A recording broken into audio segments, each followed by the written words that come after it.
bueno, en esta conversación que tenemos de un problema de actualidad, a veces parece que estoy oyendo los albores de la Secretaría de Educación Pública con Vasconcelos, ¿verdad? Después de tantos años no logramos articular porque finalmente pues la escuela tiene un director, luego tiene creo que un inspector, jefe de sector, una estructura definida como para decir, bueno, el gobernador aconseja u ordena en el sentido y que se cumpla la orden. Pero claro que también es interesante la otra participación en cuanto a los derechos humanos se refiere, como que de pronto estamos escuchando, ¿verdad?, que qué es lo que pasa en ese problema que parece sin solución, aun cuando sea muy poca la denuncia. El problema existe, y ahí está. Desde ese punto de vista, licenciado Adolfo Castro. Así es. ¿Qué podría decirnos usted en cuanto al inciso de tener el derecho a la educación y cómo podría articularse también para que ustedes sean una parte activa en esta situación? Bueno, hay que ser primero reiterativos en una situación que ahorita estaban comentando. La educación es un derecho humano, ahora por ley. No es una cuestión de una garantía, o es un derecho humano.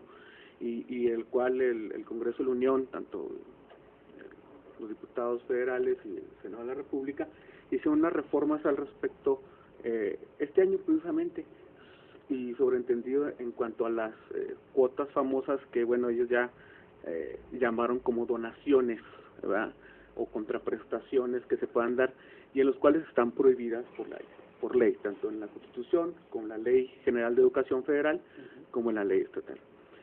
Es un problema muy complejo, ¿sí? Ahorita se están hablando del mantenimiento de las escuelas, que al último pues las sociedades de padres famosas se convierten en esa situación, en vigilantes de la infraestructura escolar. Pero aquí, en cuanto el gobierno del Estado, creo yo, que marca la pauta, entre otros gobiernos también de los estados, el de Chihuahua, de que él va a tomar las riendas de esa situación. Yo creo que esto se pararía así de facto, creando una dirección de infraestructura educativa o algo por el estilo. Ya ha habido una que construía los bachilleres, otra los CONALEP.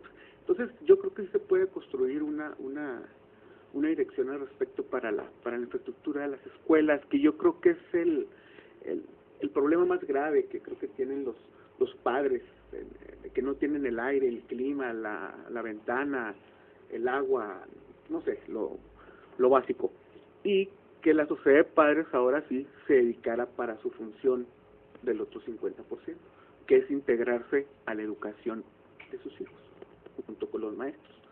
¿Por qué? Porque las sociedades de padres, dentro de esas funciones, hay que integrarse. La educación de nuestros niños, de nuestros jóvenes, no únicamente lo dan los maestros, sino el padre está involucrado también en el otro 50%. Entonces, creo yo, en mi punto de vista, ¿verdad?, que para quitar ese problema se debería de crear una dirección de infraestructura que anduviera como la Junta de Aguas en cada escuela, a ver qué se ofrece. Mejor, ¿no? Mejor que la Junta, bueno, porque si no salimos un de la ejemplo, yo me refería, maestra, como cuadrilla, ¿no? O sea, claro, que anduvieran en todos los... supervisando son más todas de las 1000 instalaciones. escuelas, son más de 1000 escuelas. Más de 1050. Entonces, y faltan las prepas, porque hay prepas federales, sí. ¿sabes? Eso es aparte. Pero, suponiendo, con lo que está diciendo la ley, ¿no?, los padres están obligados a poner a sus hijos en primaria, media y media superior. Ya es obligatorio. Antes de la primaria, son las reformas hechas por los senadores. Una dirección de infraestructura Si me permite, para las escuelas. Sí, yo creo que licenciado el Giacomo. problema más importante, afortunadamente, no es la infraestructura, puesto que de alguna forma, cuando se funda una escuela, se construye, etcétera, etcétera, y luego se va entregando los mobiliarios y demás. Sí. Con el tiempo, a lo mejor se requiere levantar un lavado, vidrios y demás, pero no es precisamente lo más importante en cuanto a gasto. En la operación diaria, por ejemplo, imagínense una escuela de 500, 600 alumnos, no hay que tener los baños limpios cada día, sino cada rato, porque se usan a cada momento.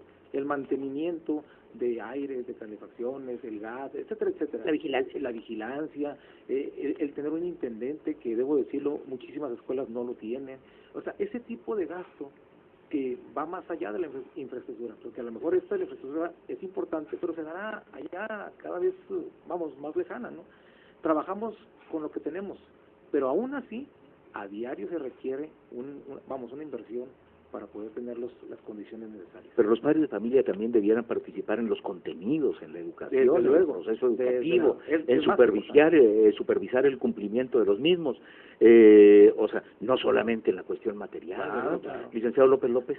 Sí, referente a lo que dice el licenciado Castro, efectivamente tenemos toda una infraestructura administrativa para darle atención al mismo, toda un área que da de los requerimientos necesarios y que se inventarían cada año para estar haciendo pues aquellos faltantes y aquellas situaciones. Desde luego con algunas carencias, etcétera, pero se tiene esa infraestructura, se tiene muy claro. Pero aquí lo que tomo la palabra es para centrar en el hecho de que no olvidemos que la aportación gubernamental en el caso de Chihuahua es del 55% inclusive de su presupuesto, ¿no? Es decir, la aportación ahí está. Por otro lado, ¿a qué nos estamos refiriendo? ¿A qué nos estamos refiriendo? Bueno, son los maestros, pago de maestros, ¿verdad? Porque mire, en sueldos. México es uno de los países que más invierte en la educación, y sin embargo eso no se ve, porque los maestros de México son los peor pagados de muchísimos países. Invierte, pero no con relación al Producto Interno Bruto tampoco. Dejaron de ser bien pagados. Y lo otro es que, a ver, entendamos, el gasto de operación, por así decirlo, que tienen las escuelas, que las que nos estamos refiriendo, es cubierto por el Estado, es decir, lo que es los servicios básicos, ¿verdad? Que sería la electricidad, ¿verdad? El agua, el gas, el teléfono y ahora el internet, ¿verdad? La otra parte complementaria a la que se refiere son aquellas que por proyectos específicos los padres de familia son para mantenimiento de la escuela, para adecuaciones, etcétera, etcétera, ¿no? Esa es la parte en la cual las participaciones de los padres de familia es importante.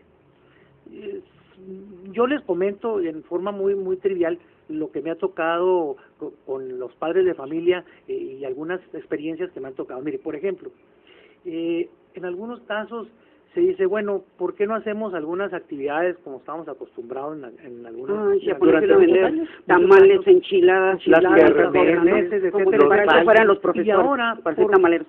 Por la cuestión también, pues de nuestros tiempos o lo que usted quieran, muchos padres de familia dicen, miren, a mí no me metan en ese tipo de cosas. Mejor lo colaboro, claro. Y eso es lo que sí se tiene que regular.